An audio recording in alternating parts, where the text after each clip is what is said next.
Okay, so we're just going to practice completing this from the homework problems, and the homework is called Algebra Practice. And on the back we have 17 through 22 is complete the square. And since a lot of people were just a little lost on it, I thought we'd do it. X squared minus 10x plus 16 equals 0. Now let's remember that completing the square, to complete the square, we've got ax squared. Let's think about this for a second. We have ax squared plus bx plus c equals 0, right? And a must equal 1, right? Does everybody remember this? This is the key, right? A has to equal 1. So I look at this problem and I look at the x squared, the a in front of the x squared. What's my a in this case? 1, right? So I'm okay. I don't have to do anything, right? I can leave it. If it wasn't a 1, I would have to divide everything by that number, whatever it is, right? That's my first step always. But in this case, I don't have to do that because it's already set up. So I am looking for creating a perfect square on this side, right? This is in the way. This positive 16 is in the way of my creating a perfect square. So I'm going to actually move it over to the other side, right? And then that gives me x squared minus 10x, and then it's always plus here, always, and then a blank equals, we have negative 16, and then I'm going to add something to this side, I've got to add it to that side, so plus blank. Remember this? Yeah. Okay, and now to find your C, this is your C, right? This is going to be a perfect square C. So what you do is you take your B, cut it in half. What's half of negative 10? Negative 5, right? So I'm going to just write negative 5 and put a circle around it, because that helps me later. You'll see in just a second. And now I'm going to square negative 5. What's negative 5 times negative 5? 25. Right. So I'm going to add 25. That's my C.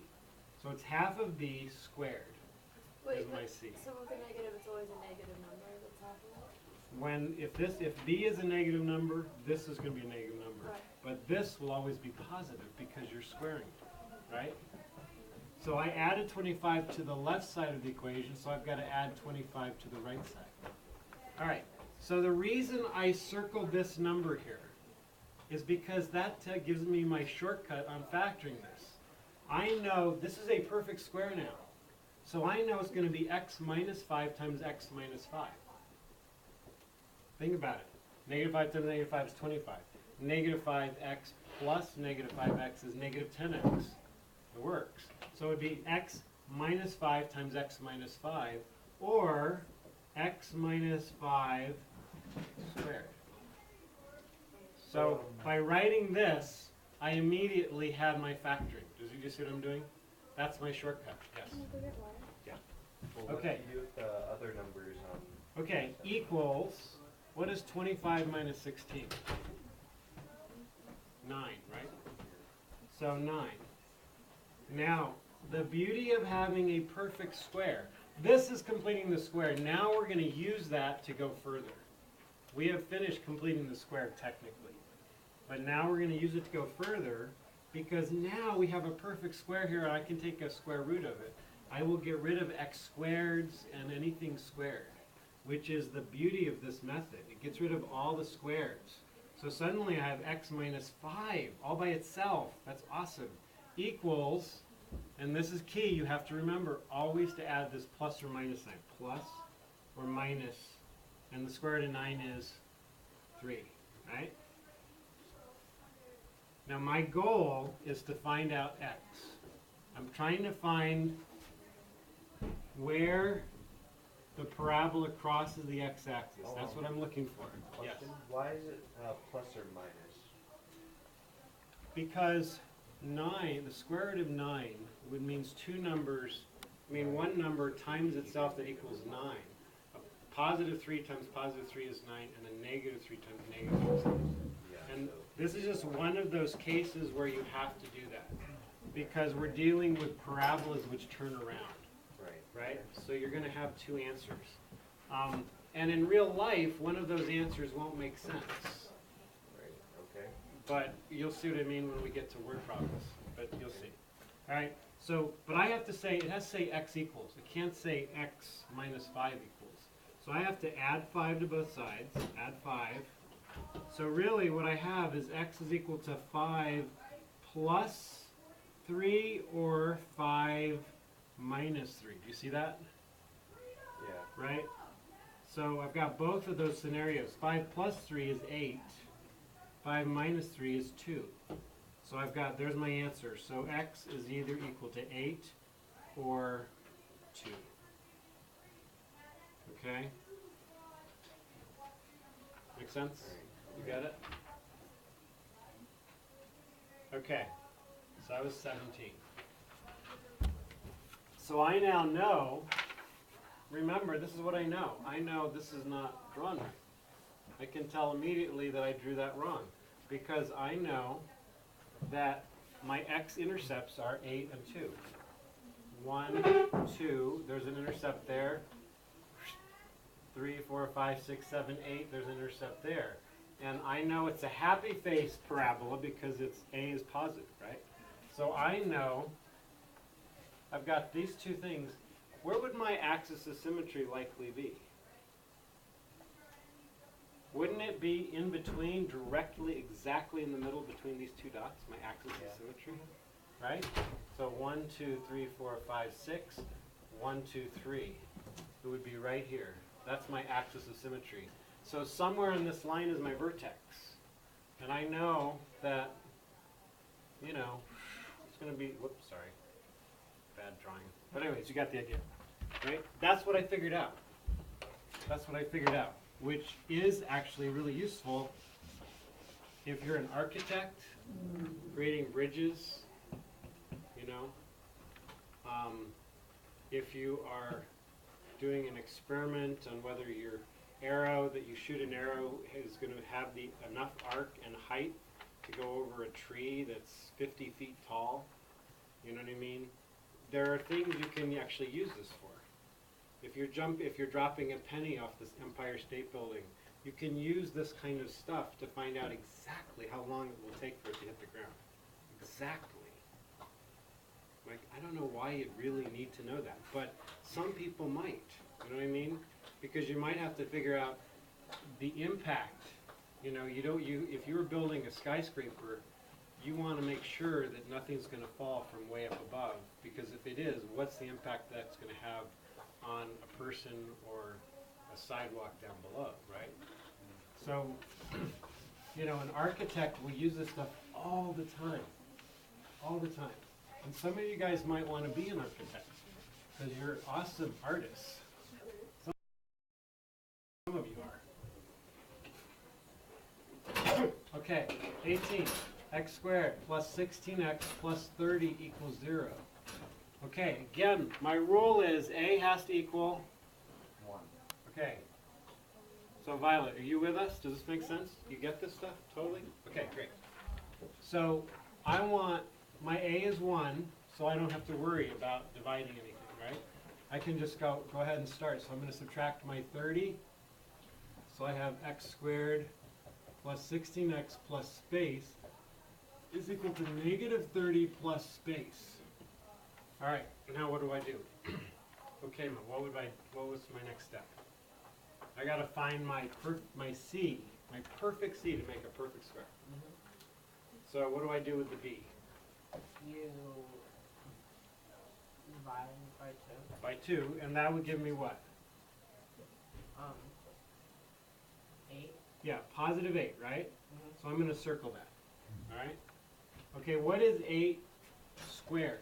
8 times 8 is 64. 64. So I'm going to add 64 there and 64 here. Right?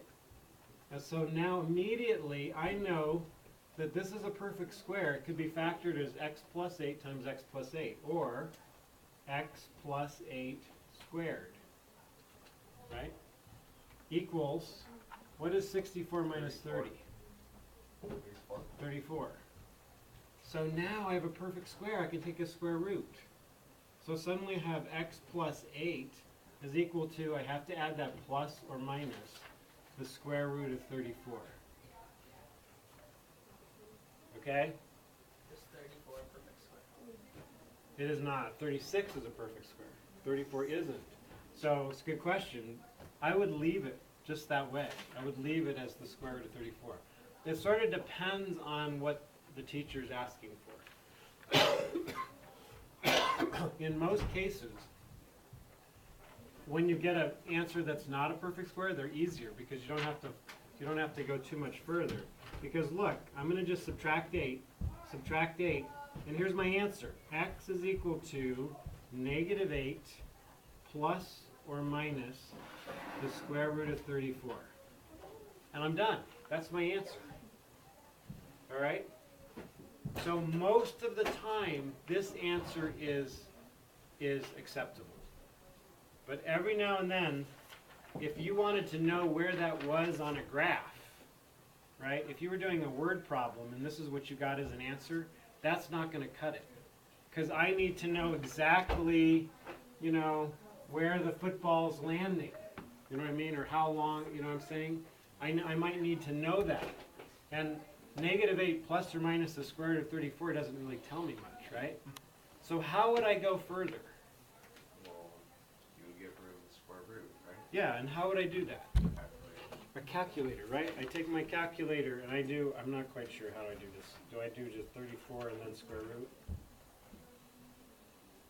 5.8, 25, 6 is 36. Yeah, so that worked. So I just wrote 34 and then I push square root. And this is what I got. I got a number that goes on forever, right? So I'm gonna simplify. I'm gonna round it to like a tenth or something.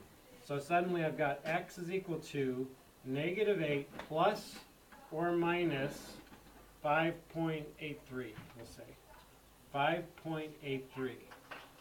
And technically, this is less accurate than this. Do you guys see that? This is less accurate than this. This is exact. This is an approximate. So really, technically, I should be doing this. That little curly Q equal sign, which means approximate, right? Technically.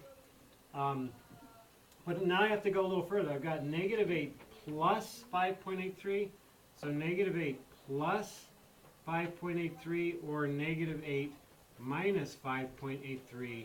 And then that would give me, well, I guess I can just do that, can't I? Well, whatever. 8, what am I doing? 5.83 minus 8 is 2.7, negative 2.17, or negative 13.83, right? So there would be my two answers there, right? You see what I'm saying? You see how that works? Now, most of the time, this is fine for me, okay? By just leaving it as a square root sign. Does that make sense? Yeah. You guys see the difference? But if you had to convert it, it's a piece of cake. Does everybody understand how easy it is? Yeah. You just get out your calculator and you do it. Right? Okay. So that's that. 56. We're okay. Yeah. Yes. Yes. And I'm actually doing the completing the square in the back side because that's where people struggled the most. Okay? And then I went through all the answers on the other ones. So I can just let you borrow this and you can check your work. Okay?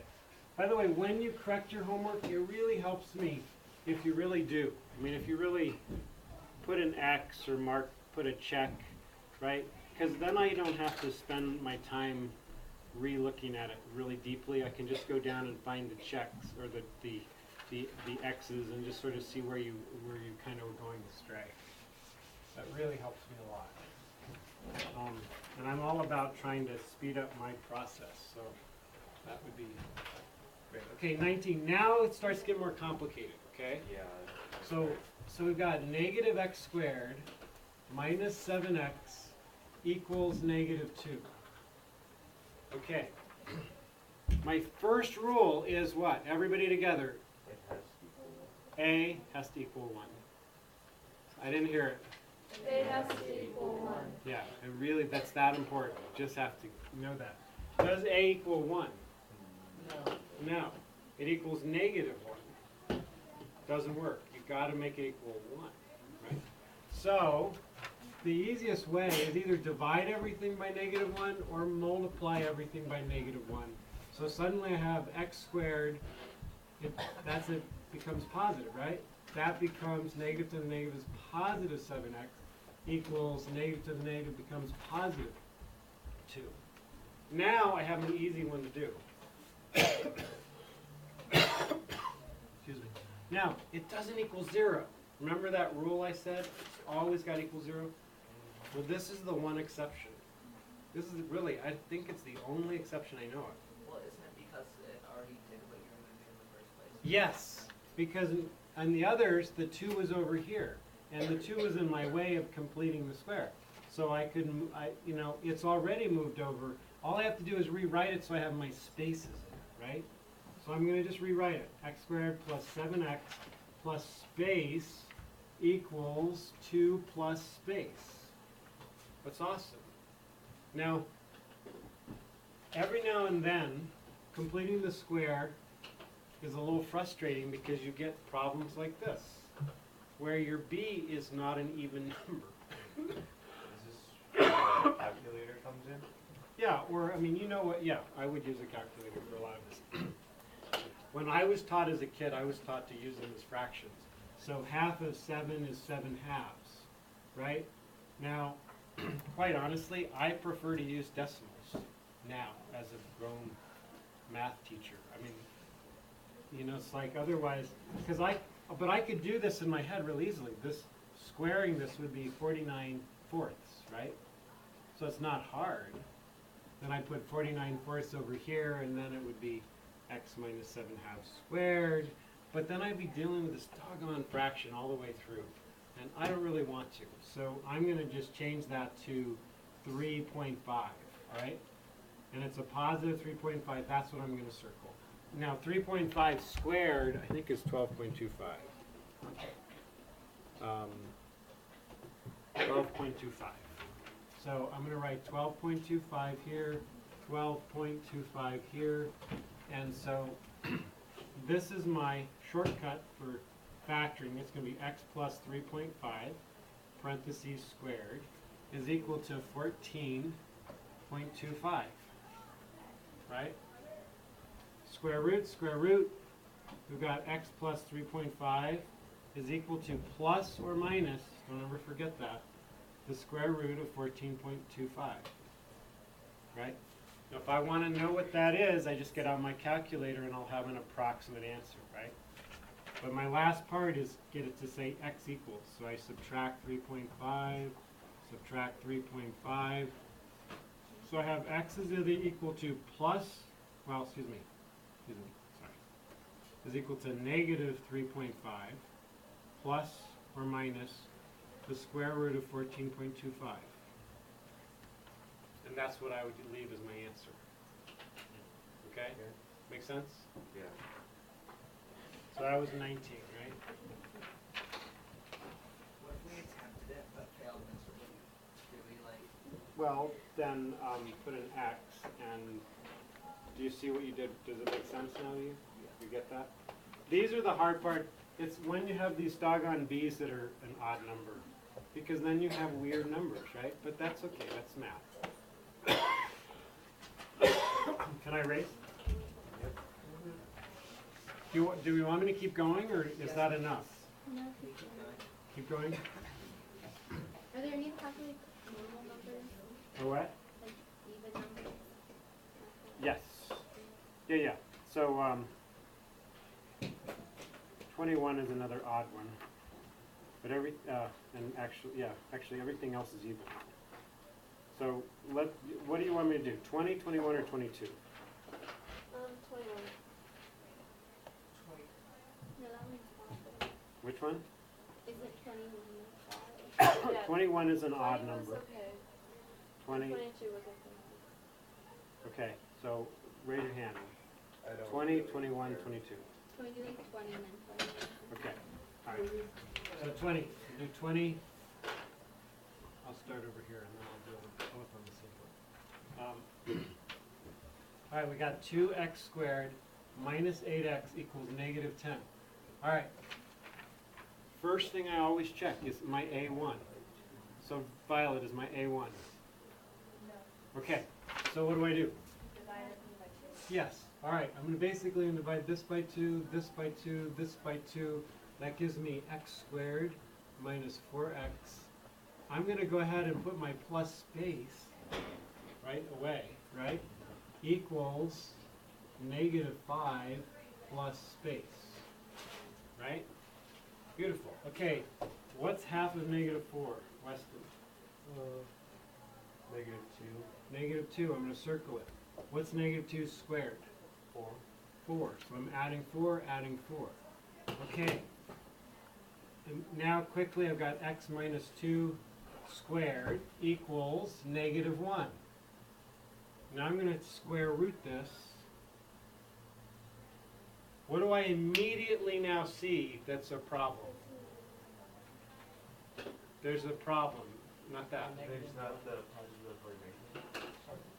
The Well, one is negative. Yeah, but what's underneath the square root sign? It's a negative. Negative. so A you can't negative. solve, right? You can't do it, right? So there's immediately I know it's no solution. I don't have to go any further.